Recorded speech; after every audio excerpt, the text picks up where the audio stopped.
পৃথিবীর বিভিন্ন প্রান্তে এমন অনেক রীতি প্রচলিত রয়েছে যা আমাদের জন্য চমকপ্রদ এবং অবিশ্বাস্য মনে হতে পারে। ভারতের রাজস্থানের একটি ছোট্ট গ্রাম দেরাসর, যেখানে পুরুষদের 2টি বিয়ে করা বাধ্যতামূলক। বহুবিবাহের এই রীতি প্রাচীনকাল থেকে চলে আসছে এবং এখন এই গ্রামে বহুবিবাহ এক সামাজিক নিয়মে পরিণত হয়েছে। ভারত পাকিস্তান সীমান্তের কাছে অবস্থিত এই গ্রামে বসবাস করেন প্রায় 600 জন মানুষ। প্রথাগতভাবে এখানে প্রতিটি পুরুষের 2 জন স্ত্রী থাকতে বাধ্য। তবে এই রীতি যতটা অদ্ভুত শোনায় তার চেয়েও বেশি অদ্ভুত হলো এর পেছনে লুকিয়ে থাকা কারণ। এই রীতির শিকড় খুঁজতে গেলে আমাদের ফিরে যেতে হবে পূর্বের এক ঘটনার দিকে। অনেক বছর আগে গ্রামের এক ব্যক্তির প্রথম স্ত্রীর কোনো সন্তান হচ্ছিল না। পরবর্তীতে দ্বিতীয় বিয়ে করার পর তার প্রথম সন্তানের জন্ম হয়। এরপর থেকে এমনই ঘটনা ঘটতে থাকে গ্রামে। গ্রামবাসীরা বিশ্বাস করতে শুরু করেন যে প্রথম স্ত্রী সন্তানের জন্ম দিতে পারেন না, সন্তান জন্ম দিতে হলে দ্বিতীয় বিয়ে করতেই হবে। এই বিশ্বাসটি ধীরে ধীরে পুরো গ্রামে ছড়িয়ে পড়ে এবং পুরুষদের দ্বিতীয় বিয়ে করাটা একটি বাধ্যতামূলক প্রথায় পরিণত হয়।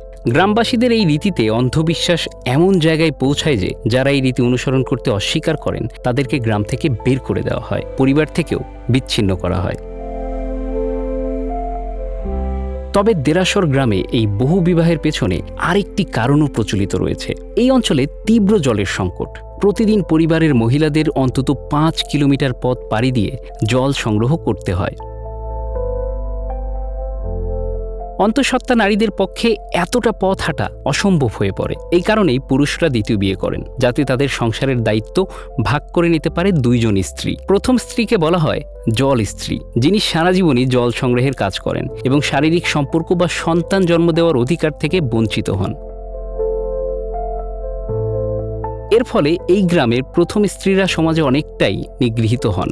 তারা পরিবারের পুরুষদের সেবা করেন পরিচারিকার মতো। তাদের সামাজিক মর্যাদা একেবারেই নিম্ন। কোনো পুরুষ যদি এই ব্যবস্থার বিরুদ্ধে কিছু বলেন, পুরো গ্রাম তার বিরুদ্ধে দাঁড়িয়ে যায়। তাকে একঘরে করে দেওয়া হয়, এমনকি নিজের পরিবারও তাকে ত্যাগ করে।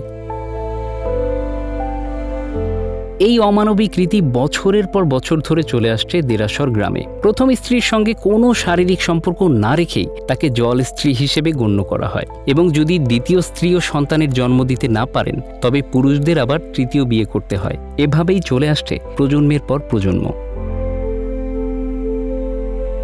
যদিও আধুনিক যুগে এই ধরনের রীতিকে অবিশ্বাস্য মনে করা হয়, কিন্তু দেরাসর গ্রামের পুরুষদের কাছে এটি একটি সামাজিক নিয়ম। এই গ্রামে পুরুষদের জন্য দ্বিতীয় বা তৃতীয় বিয়ে একটি বাধ্যতামূলক প্রথা হয়ে দাঁড়িয়েছে।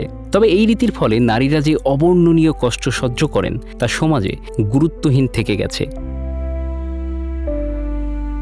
কিন্তু প্রশ্ন হলো, এই রীতি কি আদৌ সমাজের উন্নতি করে, নাকি এটি কেবল কুসংস্কারের জালে বেঁধে রেখেছে এই গ্রামবাসীদের? Bangla affairs news desk.